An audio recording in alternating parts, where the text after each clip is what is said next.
Alright, hey YouTube, Mucklick here, and today we've got the new patch notes for April 1st, 2024 for Guild Wars 2. Let's just jump right into it. Heights of Glory. With pretty much every secret unobscured, the commander finds themselves facing a tall new order. Even if they defeat the nefarious forces at Tyria's doorstep, they will have made their own grim bargain with higher forces looming above in the process. A long overdue reckoning begins when Tyria's loftiest hero receives a mysterious letter. Let's turn this down a little bit. Could a heretofore overlooked Asuran professor really have uncovered the truth of those events 2 years ago? Stand tall and shake the hierarchy of Tyria in the Heights of Glory weekly experience starting now and extending until April 9th at noon. General, removed all gathering nodes from Tyria for polishing. This is just like central Tyria, not the whole thing. There was some bugs that were happening that was really interfering with a lot of gameplay, and so they are despawning the nodes. They did warn us a week ago that this was going to happen, but don't worry, there is still income of stuff like from home instances and guild halls and stuff like that. The prices of these items like Elderwood Planks and Mithril Ore and stuff like that will probably raise for the next week, but then they'll settle back down and go back to normal. Diesa Plateau fixed an issue that caused NPC dialogue and event text around the village of Butcher's Block in the Diesa Plateau to refer to nearby activities as meta events. Obviously, a small typo there. Options for the character select background have been expanded. Players may now choose from all future character select backgrounds as well as current and previous backgrounds. This was an interesting design choice by them because we were able to easily see that the next expansion pack was going to occur in the Mists. The one after that with the sci-fi background, I honestly have no idea what that one's supposed to be, but I guess that will be revealed in between 1 and 2 years. Added hint text to clarify the Guild Wars 2 End of Dragons should not impact dragon-like creatures such as wyverns. Players can now block NPCs who send them unwanted whisper messages. I have been asking for this myself ever since the first time that we did the End of Dragons final meta, and you get whispers from like all your dead friends and stuff like that. Like, I don't want to hear from some of them. Like, you know what? Your time has passed. Move on, you know? Get over it. Rewards from roller beetle racing events have been decreased to fund repairs to street lamps and other objects damaged by racers. Honestly, the fact that they added damage to random environmental objects in this game was a huge surprise. Like, obviously, it seems like they took a page from Minecraft, stuff like that with this. But I dig it. I like our new damageable world. Updated the name of Duchess Chrysanthia, Mass Duchess C during the Fashion Wars meta event. Not the first time I've seen this. Back when I played EverQuest, there was a boss named Lord Dolajanajian and Morinar, and everybody called him Lord Bob. There was no time to be typing that whole thing. It was just Lord Bob. Raids and strikes. Lowered the rate at which achievements and items are awarded after an encounter is complete to allow for more leisurely appreciation of each player's individual reward. Basically, a lot of people were complaining on the forums. I think this is kind of silly, but it is what it is. That when they killed a boss and, you know, they were still, you know, just high from the excitement, all the pop-ups would pass by too quickly, and they wish that they would slow down or happen one by one to give them time to read them all before they vanished. So now they're up about, like, you know, one at a time for about a minute each. Fixed an issue that could prevent Ceres from entering the talent demonstration phase of the encounter after his health is reduced to 1% in the Temple of Phoebe Strike Mission Challenge mode.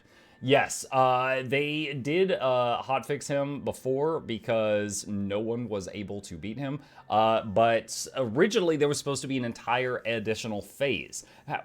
Excuse me. However, after seeing the performance that, you know, like Mighty Teapot's group and Snow Crows and stuff like that were able to put in, they were like, I think this is probably the limit of what they can do. We'll just cut this phase out. Now they're considering putting it back in and just saying, you know what, get good. Updated instrument assigning during Ceres' talent demonstration phase to be randomized rather than based on players' distance from Ceres when the phase initiated. Hard to really tell what this means without seeing the phase myself, which I haven't yet. To reduce the impact of startup times for Condi damage-based characters, all boon effects remaining on a raid boss when it's defeated will be transferred to the next boss in the map, if any remain. So I'm pretty sure this is supposed to say condition damage. I'm guessing whoever wrote these notes is you know, new to Guild Wars 2, and their, you know, buffs and debuffs being boons and conditions probably confuses them. This is clearly supposed to be Condi's. Personal story. Characters speaking in languages that the player character has not yet learned, Canthan, Cryptus, Choi, etc., will now be subtitled or dubbed in your select localized language to add immersion. EQ1 role-playing servers did that. I liked that. I welcome that. Certain personal story instances have been rewritten and recorded as operatic performances. I remember them saying they were going to do this to try to breathe life back into some of the old dungeons. I hope this is optional. I got no ear for opera stuff. I hope that this is optional. All right. Items. Jade bots can now be remotely paired with compatible devices after installing the latest firmware update.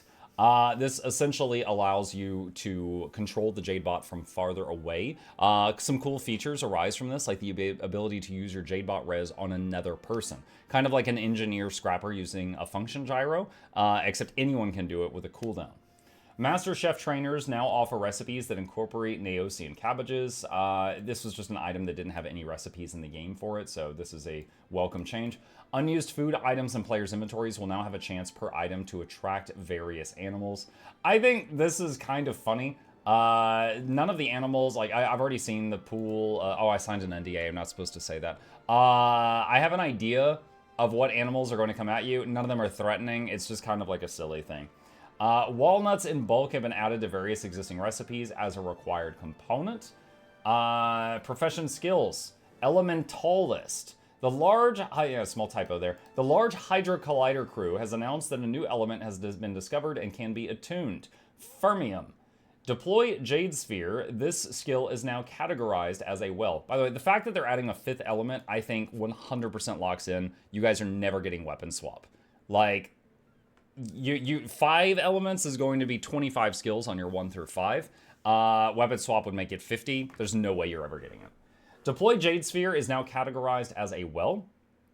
Unravel, this skill can now be used on bolts of cloth to convert them into scraps. So, I think this is supposed to be listed under tailoring, but they've got it under elementalist. Might be a small mistake there. Engineer Grenade Kit, the skill has been reworked and is now named Noxxi and Cabbage Kit. Turrets can now be named. Anytime mine's standing something stupid, I call it Billy. Several engineer kits will now add leftover screws and bolts to the inventory when used. Those probably weren't important. We probably just gave you a few extra ones in case you drop some. There's a little bit of a joke there, but this whole new system is pretty cool. I think that this was inspired by Gazlowe and Heroes of the Storm.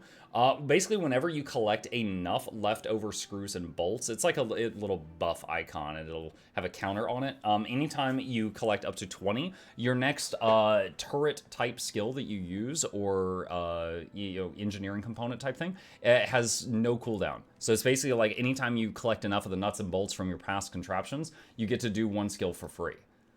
Guardian, the Dragon Hunter Elite spec, having fulfilled a lifelong oath following the final update for End of Dragons, has retired to a well-deserved slow life tending the old family farm. Symbols are now categorized as wells. Hold the Line skill now has 50% increased effectiveness when used in combination with Line of Warding. The Dragon Hunter thing, definitely as far as theme, didn't make any sense in the game at all after EOD.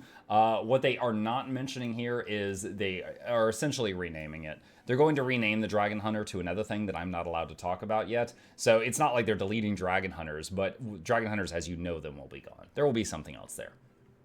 Mesmer. Virtuoso, Chaotic Persistence, this trait is unchanged. Illusions can now name themselves. Chronomancer wells are now categorized as actual wells. Funny enough, they were called wells before, but they were actually listed as far as like spell type as gyros, and now they're wells. Necromancer, Rise. Reduce the target cap from 1 to 0.9 repeating. That is rounded up though. That is rounded up. After saving Tyria at least 7 times, social disapproval of the Necromancer profession has been reduced in PvE and World v World. Do note, though, that PvP is not listed there. They will still treat you the same as they have been. Your All Weaklings has been renamed to You're Weak to better match its casting time. That was... I could see that. It's kind of like when they renamed Retreat to Advance for the Guardian, just because the title didn't make sense. This one, like, the ability is instant, and then you say, you are all... Like, by the time you say you, it's already done. But, so, having the whole sentence there is too long, so I support that change. Revenant Herald Elite spec is now categorized as a well. This is really cool because it is just like a moving one all the time, which is going to have a really good synergy with certain relics. Impossible Odds is now named Improbable Odds. This is literary. It's better because obviously if it was impossible, the skill wouldn't work at all. Ranger, Soul Beast. Increase longbow range to 2,000 if the winds are favorable. How many of you knew there was a wind mechanic in the game? So Rangers actually have a trait under marksmanship called Lead the Wind, and it is a buff to all their marksmanship skills if they are upwind from the target and firing downwind. And it's the only use of the wind system I've seen in Guild Wars 2 so far. So the fact that they're actually drawing attention to it, I think is good. I'm gonna have to make another video about that. So people, like a lot of people don't realize that they can use the compass rose in the corner to see which way the wind is blowing. Soulbeast pets can now form and represent their own guilds. We've been asking for this for a long time. Absolutely awesome. Thief, Stealth. To reduce visual overlap with Steel, combat the increasing availability of stealth applied by other professions, and add new verbs to stealth gameplay, Stealth has been significantly reworked. The Stealth effect has been renamed and is now the Obscured effect.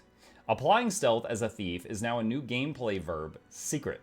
Well of Bounty, in addition to its current effects, the skill now increases gold find for allies within range.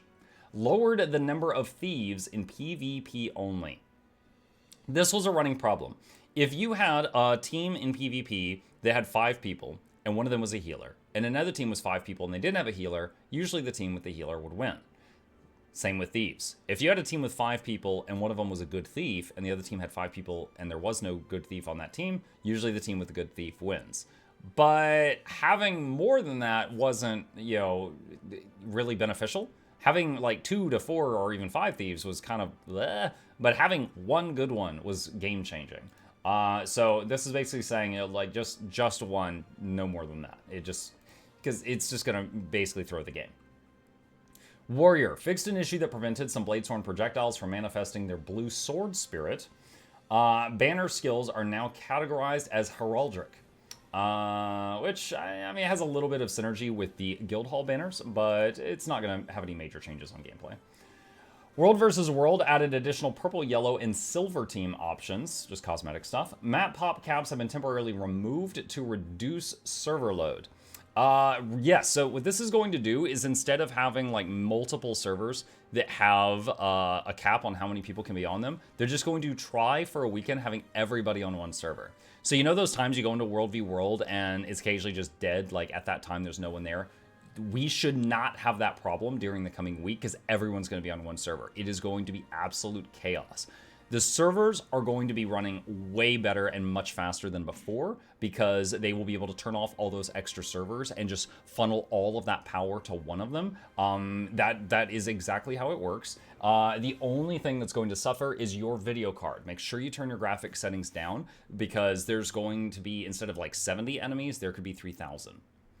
The alleged discovery of a dragon in the mist has brought the Dragon Hunter Elite spec out of retirement for one last job. Oh, wow. All right, so we might be going back to Dragon Hunter after giving them a break for a while. Stay tuned for the final release of Guild Wars 2 Secrets of the Obscure Fearless Readers.